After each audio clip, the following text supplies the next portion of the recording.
На конец учебного года в системе образования Кыргызстана у нас работало 79 тысяч учителей.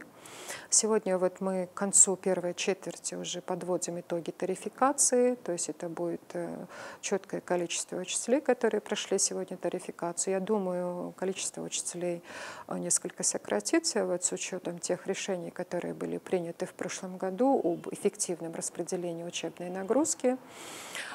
Если говорить о нехватке учителей, то на начало года где-то порядка 380 учителей у нас не хватало в наших школах.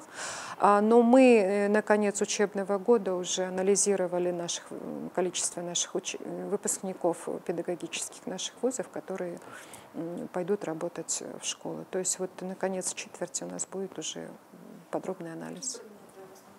Ну, в основном это иностранные языки, это физика, математика, начальная школа. И вы знаете, все-таки больше учителей не хватает в школах с русским языком обучения.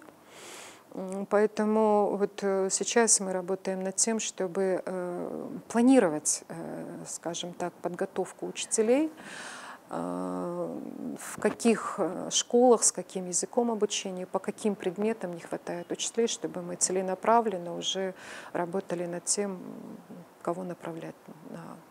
Ежегодно мы, скажем так, ежегодно утверждается перечень грантовых мест решением правительства.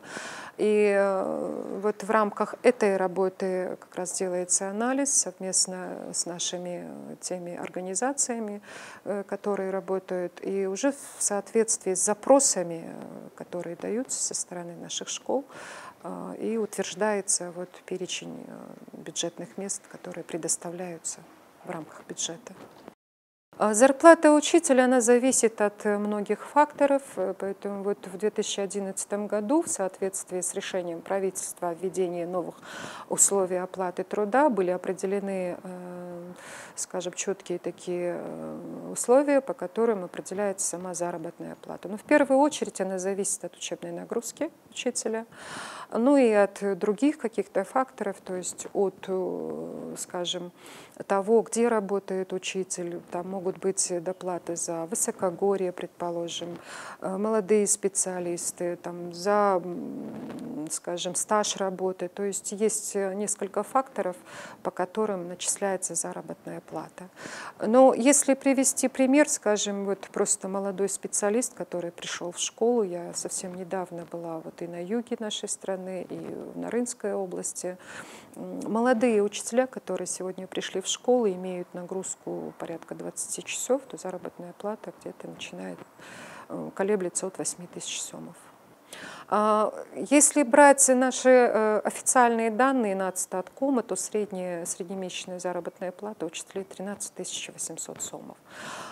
Конечно, в разных школах она разная. Если говорить о городе Бишкек, то здесь есть разные виды наших школ. Это и школа-гимназии, школа-лицея, где предусмотрены другие доплаты, 15%, 20%.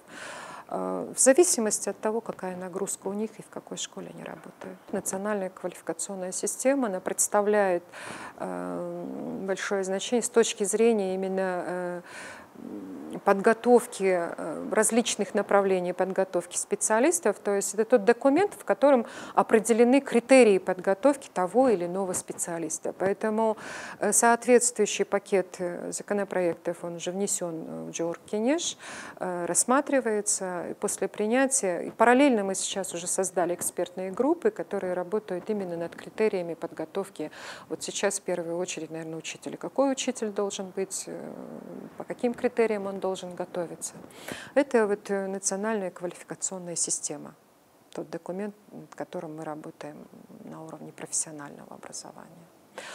Если говорить о профтехобразовании, то здесь, наверное, очень важным представляются вопросы в целом подготовки, скажем, сейчас очень много разработано курсов, на которые приходят все желающие на базе наших профтехучилищ, которые за короткий срок, скажем, 6 месяцев, 9 месяцев, получают ту или иную специальность и уже могут выходить на рынок труда.